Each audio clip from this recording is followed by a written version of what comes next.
Welcome back. In the previous lecture, we set up iSCSI target on system1.example.local. In this lecture, we will set up iSCSI client or iSCSI initiator. Let's prepare the repositories on the client machine first.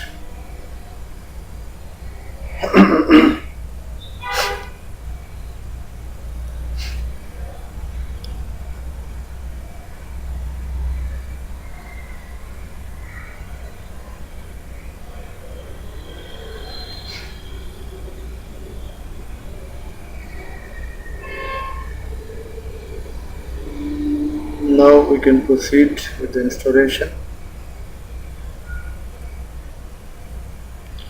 We need to install iSCSI initiator utils on the client machine or on the initiator side.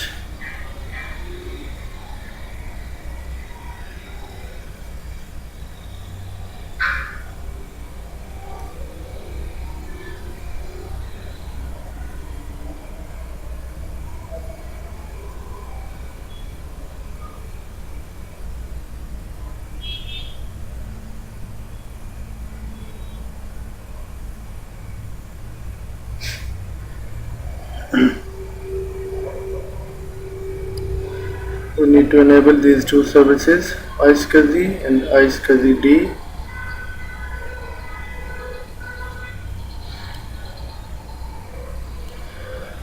Now open this file etc iSCSI initiator name.iSCSI,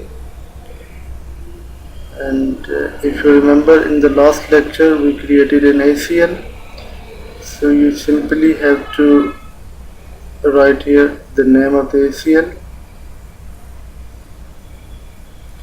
copy it from there and write it under the initiator name.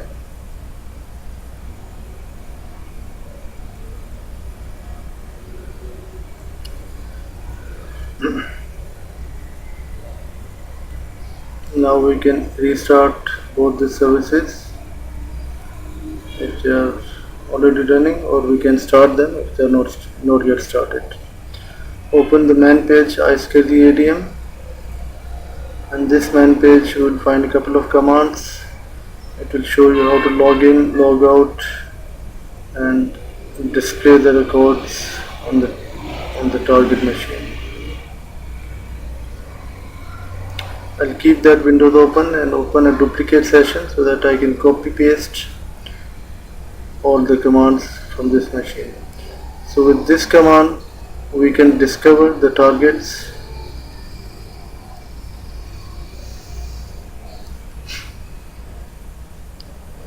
Just remember, do not enter the host name of the machine with these commands. Always use the IP address.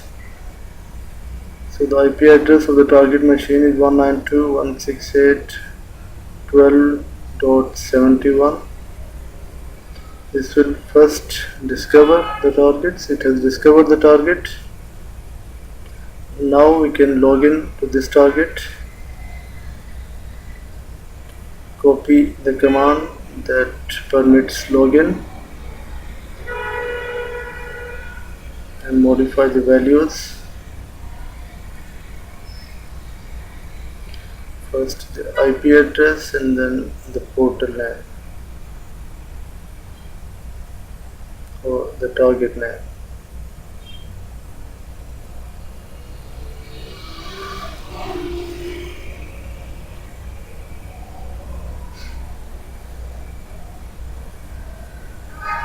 Now we have logged in. It says the login is successful.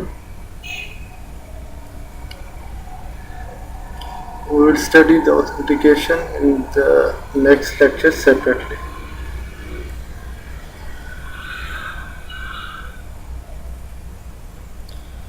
So these are the commands with which you can display the current sessions from the target machine.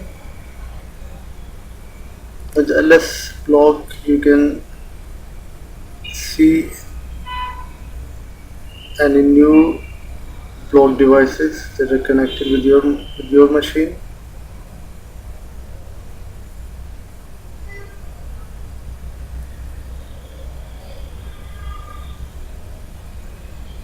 There, there are a couple of options to display SCSI devices. We use minus capital S or minus minus SCSI.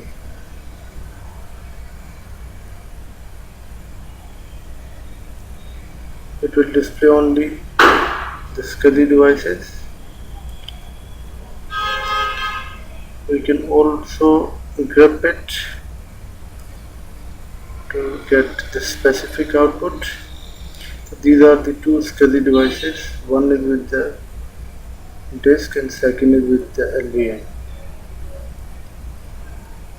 Now we need to mount these two devices on the local machine so that we can write any files on these machines, on these partitions. At the moment they are not yet mounted. The devices are present. We need to create a file system on these new partitions, STP and STC.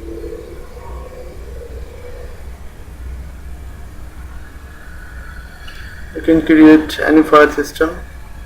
For the testing purpose, I am creating ext4 on one device and XFS on the second device.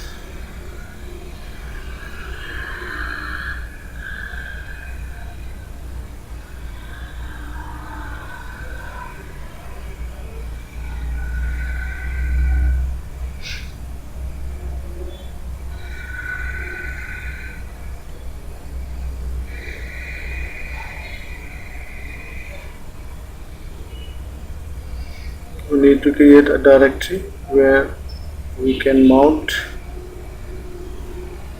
these two partitions.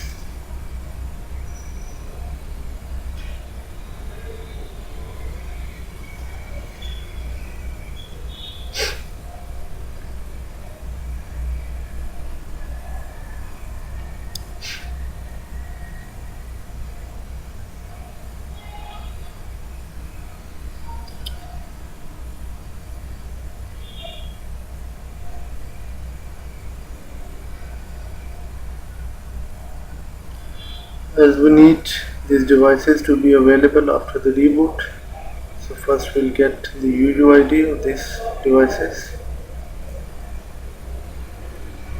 With the UUID we can write the entries under the ETCFS tab to make them available after the reboot. First we mount STB with file system ext4,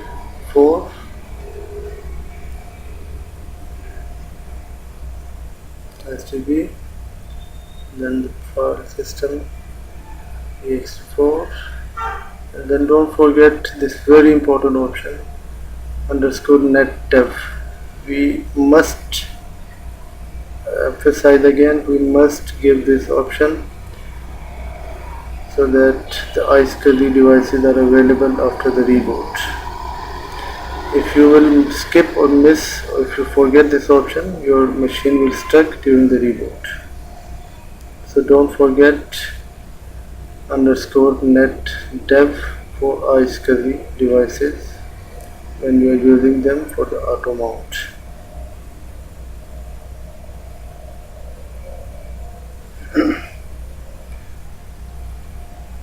It says permission is denied. By the way, it's not related to the iSCSI error, it's the NFS mount that we used previously that's creating errors. Maybe the server is not ready, so we will simply comment the NFS. I'm testing whether this error has appeared. Okay, finally STB and STC are mounted, so the issue is with the NFS.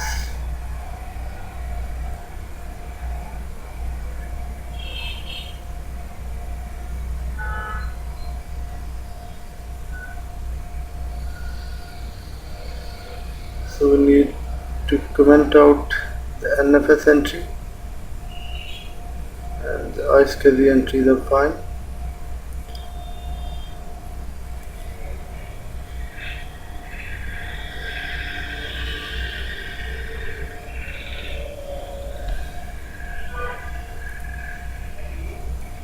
Try to write any files just to make sure that these devices are available.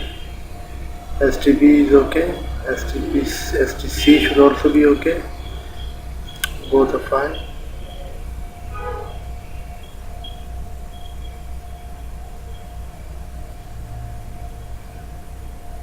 List the files.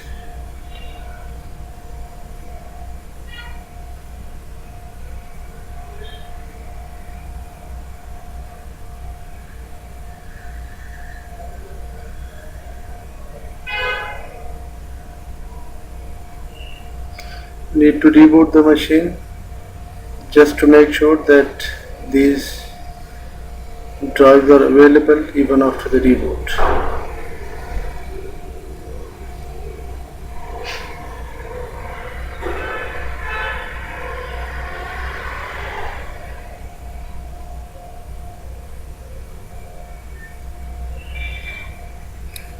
System 2 is rebooting.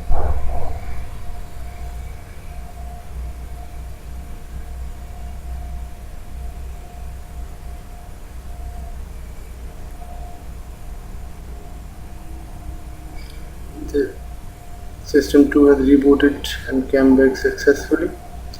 This shows there should not be any errors with the FSTab file. We should be seeing the two mounted partitions, so they are present even after the reboot. If you forget minus or underscore net tab option in the ETCFS tab, your machine will never come back with iSCSI. Let's try it out. We can change this option and reboot the machine and see the behavior of the machine.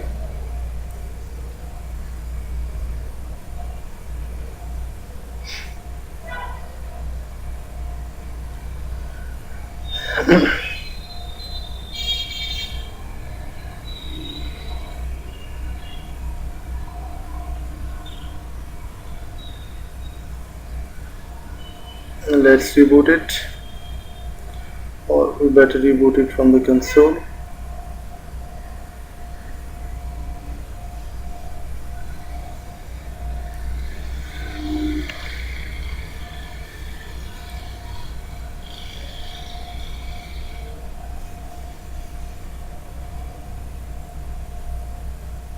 The machine has gone to the emergency mode, asking for the maintenance. It has gone to the maintenance mode instead.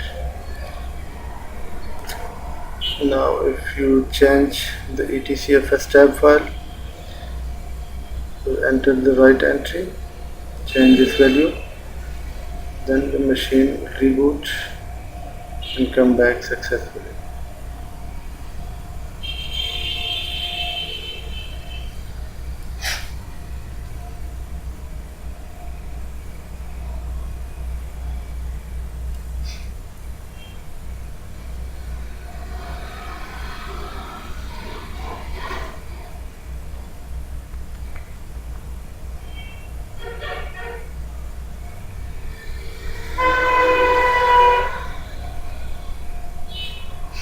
So the machine has come back successfully after the reboot.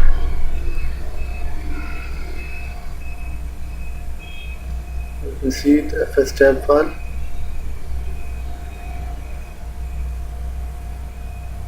You can also see the mounted devices.